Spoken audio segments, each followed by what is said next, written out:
And welcome to Networking Unleashed, Building Profitable Connections. Welcome to the show, folks. I'm your host, Michael Forman, and you're listening to the podcast where networking is more than just awkward handshakes and bad coffee. It's an art and a talent. But here's the twist, it's an art and talent you can actually learn. Yes, even if you're the person hiding in the corner at every event pretending to check emails, this is for you. Networking isn't just a nice skill to have, it's a game changer. And when you get good at it, you'll wonder why you didn't start sooner. More connections, more opportunities, more profits. It's like unlocking a cheat code for life. So whether Mhm. you're the life of the party or the let me just stay in the corner and text type, we've got something for you. Stick around. Let's turn those awkward small talk moments into big wins. Now, I've got a guest today, and his name is Dr. Richard Kaye. He's got an extraordinary background, a load of experience. He's best known for working with entrepreneurs that help them accelerate the growth of their businesses. And for nearly 24 years, he's assisted people to improve their bottom line. Now, there's a whole lot more to this, but let him introduce himself. Richard, should I call you Richard or Dr. Ken? Please do. Richard works great. I had my patients call me Richard. You can call me Richard. Okay, Richard. Tell us a little bit about yourself. Well, let's see. I started out as an electronics engineer, decided that that wasn't my life path. Got a BS degree in business management from New York University, the Long Island Long Island campus. And that's just what that is. That was just BS. And then I got a doctorate degree from the Columbia Institute of Chiropractic. And I practiced chiropractic in San Diego for 30 years, Michael. And because we're talking about networking, ladies and gentlemen, I'll give you a foundation on growing a business with networking. And I shut my practice 20 years ago. I was meditating, quite frankly, and heard, shut your practice and work with entrepreneurs. And I looked around, there was no one there but me. So I now live in Taos, New Mexico. I already had 80 acres out here. I left San Diego and 20 years ago started serving entrepreneurs. So that's a quick background, Michael. Okay, what do you do on the 80 acres? I sold it. You did. Okay. my, yeah, my then wife and I were going to move out, be off grid, and got a job as the assistant district attorney. She's obviously an attorney. They said, be here in 2 weeks. So we just moved out, bought a house, lasted 2 years, then the divorce, and now I'm married to the right woman. Okay. So that's what I did on 80 acres. Sometimes it, Yeah. it takes it to find the right person. I found the right person 37 years ago, and You're awesome. I've been happy ever since. Let's Well, just good for you. let's bring this into the networking world a little bit. Um, how do you approach building genuine connections in a world that's increasingly digital? Be authentic. The best way to build great relationship is be authentic. And I said I'm going to tie the networking and that kind of authenticity into how I built a practice. When I moved to San Diego from New York, Michael, there were 300 chiropractors in town. Ladies and gentlemen, how do you start or grow any business in a crowded field? And no matter what we do, we are all in crowded fields. Well, I networked, I met people, I went out, I schmoozed, I played around with people and connected. And I submitted an article which was published in the San Diego Tribune. Then I found a connection to the Los Angeles Times and I got an article submitted, all because of networking and the people I knew. And I'm going to make that a distinction. It's not who you know. Michael, you've heard of it's not what you know, it's who you know. You know that expression, right? Of course. I'm going to take it to a higher level. It's who knows you. That's what networking is about. One day I get a phone call and she says she's the producer of the ABC News in San Diego. And she said, "Who are you? We're seeing your name. We're hearing your name." We didn't know one another personally, but through the network, she had seen and heard of me. Well, now I got a 6:30 news segment. Then I got a similar phone call from PBS. Similar kind of question. Who are you? She had known about me. Well, now I got a PBS segment. And that's what we do in our business now. Make the connections, do the networking that you may not have, that we have with our connections to get you outstanding publicity. The power of networking is so remarkable. It is. It's great. And really, what you're talking about is branding. You're branding yourself because the more your name gets out there, the more people see you. The more people see you, the better chance you have of getting noticed. So That's absolutely correct. it, Yes. it, it, it it's true. And I my whole career in speaking, I try to tell everybody the authenticity is so important. For you to be yourself is so important. You know, during one of my speeches, I say inject a little humor and do a little story. But if you're not a funny person, don't do it. Be authentic, be yourself. And it goes such a long way. Okay, so can you share a specific example of how strategic networking significantly impacted your business? I'm laughing because I thought you were going to ask how it impacted my life. And I'll answer that. And then we'll get to the business because they're so intertwined, Michael. I was facilitating a breakout room in a networking event. And a young lady is on that call. I found out she's living in the Cotswolds in the UK, United Kingdom. And we're just networking. I'm mentoring and coaching to a whole group of people. And she asked some questions. And then she made an appointment for a 15-minute phone call. Probably Skype way back then. And that transformed not only her business and my business, but our lives. We wound up getting married. She ultimately moved here to the United States. And it was the networking that changed our lives. Now, to make it specific to the business, Angela writes fairy tales. Her mission is to help kids thrive. Michael, when kids fall in love with themselves, and when adults fall in love with themselves, they don't go out and shoot up schools and shit like that, and they don't commit suicide. She had gone through a couple of different publishers, and it got very few sales, basically, in her book. Through our company, we got her the publicity because of the network of the people who know us. And she's now a #1 best-selling author. She has got 3 books that have all won about a dozen awards each. And in her space, it's Mom's Choice Award is one of the top awards for kids' books. So the networking helped Angela. And ladies and gentlemen, if you have kids, Angela Lee, AngelaLeGH.com. Go buy the books on Amazon. They are absolutely amazing. And how did we get there? We know people and they know us. And she knew me, so it made it easy. Well, you know people, and when you're networking, you're not only talking with those people, but you're speaking with their network as well, Their network. Yes, because they correct. may speak about you, talk to you, and they'll say, "Well, who is he?" Well, you have to know him. Go to the website, give him a call, something like that, and then all of a sudden you're finding out that you're getting all these connections, and you didn't even know him. So that's the Yeah. importance of networking. Um, Yeah, I like what you said. You're not just networking with one person, you're networking with their network. exactly. That's very really good. Thank you. So, what are the key elements of effective communication in your professional networking?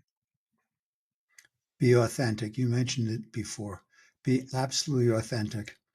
Most of you know, or at least know of Tony Robbins, Sure. and he makes a very profound, well, a lot of profound things.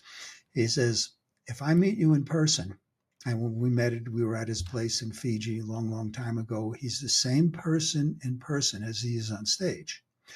And he's really clear. He says, why? Because, Michael, if I become a different persona for you than everybody else, when I run back into you in the airport or something, I've got to remember, who was I with Michael?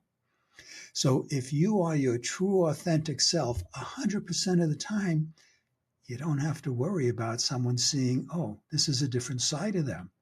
Hey, if you're nasty, you're going to be nasty. If you're nice, you're going to be nice. Show up in your authenticity, whatever it is. And that's where you connect on more than on a person to person level, on a soul to soul level. Soul knows people. That's how my wife and I got married. And obviously, you're together for 30, almost 40 years. That's not a physical, that's a soul connection. The soul knows. So be authentic on every part of your being. Absolutely. I couldn't agree with you more on every level, on every level. Let me ask you a question. I'm sure you've made mistakes in your networking, communication, in life, but what were the big mistakes and how did you overcome them? Boy, if you don't make mistake, are you still alive? True. Making a mistake is easy. I mean, I was on a Zoom call with someone just a few minutes ago, and I had the wrong person in mind. And I said, well, I sent this email to this address. And she said, well, that's not me. Oh, shoot. So we laughed, and I found, because her name, and ladies and gentlemen, communication, her name on the Zoom was the name of her business.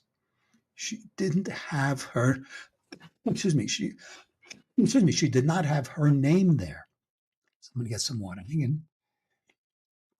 So it was easy for me to screw it up and get the wrong person. So what do? Own it. We laughed about it.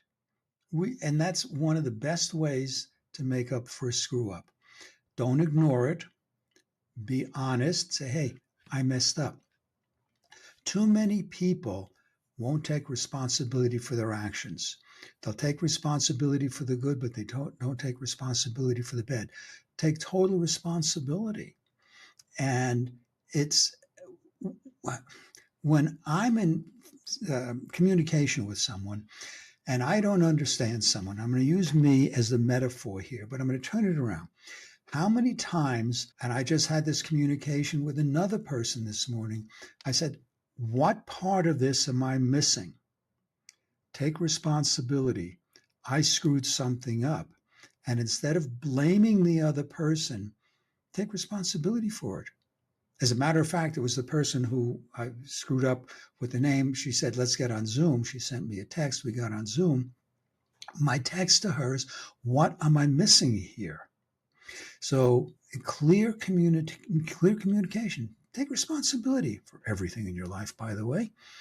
It ain't the other person's fault. If you are having an argument with someone, there's no need for arguments. Own your part in it. You've got a part in it because the two of you are going at it. Michael, you're in a relationship for almost 40 years. If you're like a real human being, there are times you may have a different part of energy than your wife. And I know I've certainly been there. Say, honey, what am I missing here? What didn't I hear? If she yells from the other room, I can say, you got to yell louder. Well, that makes someone wrong. Honey, I can't hear you. It's so simple, Michael. And I realize I'm just going on about this. The bottom line is, ladies and gentlemen, take responsibility for everything. It doesn't mean you're wrong. Just take responsibility for it. That's Like in a relationship, would you so rather be true. right, or you know, It, would it, you rather be right, or would you rather have the relationship? you're right. So, You're right. But that is so difficult for some people to do, to own the mistake.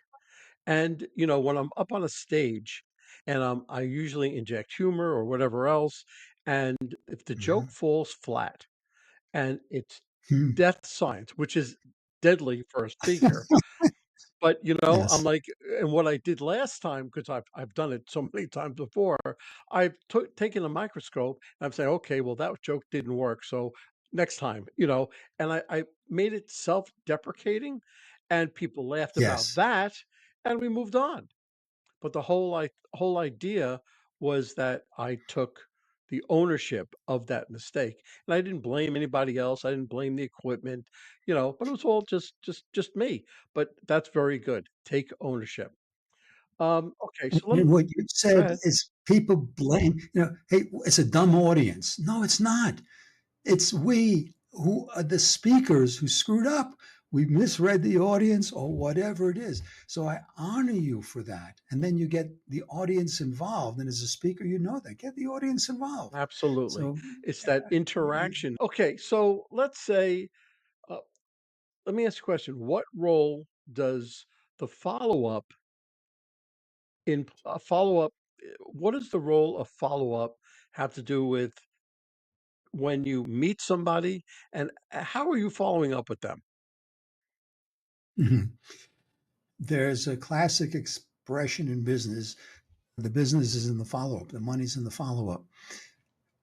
We, as human beings, have remarkably short attention spans. As a matter of True. fact, I'm sure you've heard they say a goldfish has a longer attention span than a human being, which is about 7 seconds. We forget things. We're human. I don't care how perfect your memory is. Ladies and gentlemen, you're going to forget things. There's a distinction between following up and being a pain in the butt, by the way. One of the things I teach people, they learn how to make the connection, how to get on radio, is be a guest on terrestrial radio, be a talk show guest, how to pitch the guest, excuse me, and how not to be a pain, and then how to get invited back. A first connection is it's sometimes not even a handshake. It's hi. It's do we have anything in common? And from a business perspective, you want to go from a suspect. In my world, everyone's a suspect. Now, what does that mean? I deal with publicity. Our company gets people featured in big city media. We get them interviews. We get them on stages. Every entrepreneur needs that. So when I meet an entrepreneur, I'm going to say, well, is this person a candidate? Then they become a prospect if they say, yes, I'm interested. Now, the next part is the follow up. We get on a phone, we get on Zoom, we do email, we do text. That's the follow up. Otherwise, it's a nice conversation. And I'm not saying you do this with everyone, you do this with people who you have a connection with. Then your job is to turn them into a client. And the next part, Michael, is to turn them into raving fans. Excuse me. So they go out and they tell everyone about you. The follow up, I mean, and today it's so invasive. You get off the phone with any high tech business. I mean, I was just on the phone with my doctor's office. I get a text. How was the service? It's like it's a pain at this point on personal interactions. Always follow up. And I'm going to be very transparent, ladies and gentlemen. I'm just checking to make sure I have it, Michael. As a guest on your program, Michael's going to get a thank you email from me for the opportunity to be here. I'm not looking for his business. He's giving me the opportunity to serve him and you as the followers. How cool is it to send a thank you? When was the last time you sent a thank you? Even a physical card, an email, a text. Acknowledge people. And don't do it from a business perspective. Don't give them your elevator pitch, which most people don't know how to do that anyway. So, Michael, you're going to look forward to it after this. It's just going to say thanks. Well, So that's follow up. what you say about follow-up is what I've been doing for about 10 years. Okay? Wow. After I send the initial email, thank you, I have in my briefcase a stack of thank you notes, and I handwrite Wow. a thank you note. Your name and address goes on it, a business card goes in it, but all I did was thank you for your time and your effort. I hope to do business with you soon. I write a thank you. Nobody writes a handwritten thank you anymore. It's like a lost art. Hmm. But that's one of the things that I'm trying to bring back. So, Good for you. within networking, there's a mantra. There's a know you, like you, trust you, they'll do business with you. And trust is a crucial part of networking. How do you establish and maintain that level of trust with fellow professionals and clients? You maintain a level of trust. I'm going to go back to what we talked about earlier, is by being authentic. Don't exaggerate. Demonstrate. How can you demonstrate? Today it's easy. Testimonials, videos, proof. It's so easy to get video testimonials. And again, it's so pervasive. I got off the phone with some software company and I got a survey, on a scale of 0 to 10. And I want to say the service was great, but the follow-up sucks because it's automatic. It's not authentic. Be authentic with people. You notice there's an underlying theme here. Be authentic with yourself. Doesn't make a difference if you're an introvert, an extrovert. If you're doing business, and by the way, it's the same thing in your personal life. Be authentic and follow up. Demonstrate what you can do. Now, in our business, we laugh, we have a problem. We always under promise, but then we over deliver. Now, why do we do that? It's not a business gamble. It's, I want to make, Michael, if you were to engage us, and this happened with a high school colleague of mine, she reached out and said, can you get an article in a newspaper?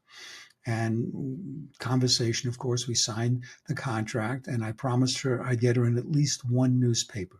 What's it like to be featured in a big city newspaper? That builds your leverage. That builds your credibility. I wound up pitching it and getting it into 3 different newspapers. Now, what would have happened if I promised her 3 and I only got 1? So under promise and over deliver, and be so real. That's what that's about. Sounds like a good rule to have. Okay, so let's circle this back. Let's close this out. Give me your favorite marketing tactic. Boy, I don't know if I have a favorite because I'm on networking events. I'm all over the place. I'm visible. And okay, here it is. Ladies and gentlemen, instead of pitching and selling, attract and enroll. I'm going to say that again. Instead of pitching and then begging and asking for the sale, and we've all had salespeople like that. They're in scarcity. I need to close this deal. They may not say those words, but you can feel that energetics. Just let people know what you do, and then let them come to you and enroll them in your process. It's their decision. Let it be their decision. Don't force anything on them. So People that's my best market. Attract and enroll. people love to buy. They hate to be sold to. Absolutely correct. And that So let them buy. you have to have that in the back of your mind. Okay, so give me one takeaway that my audience could utilize tomorrow. Boy, I'm going to give you the same thing I've said. Be authentic. Be who you are. And if you're not who you want to be, then figure out how to be who you put on this planet to be. Connect on a soul to soul level. Be with people. Don't pitch. See, I'm here. I have nothing to sell you. You're not going to get, if you buy my midnight tonight, you're going to get a 12.5%. No, that's selling.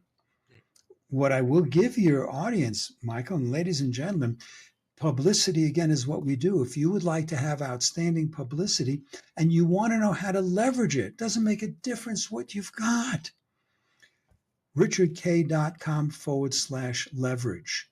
You're going to get, it's about a 5 or 6 minute video, how to leverage.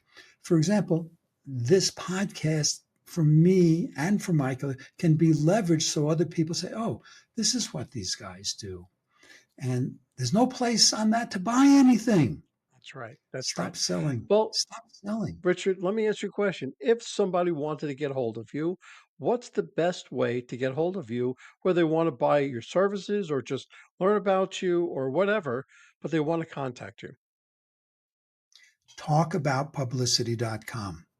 Talkaboutpublicity.com. No punctuation or one word, which brings up another thing, communication, Michael.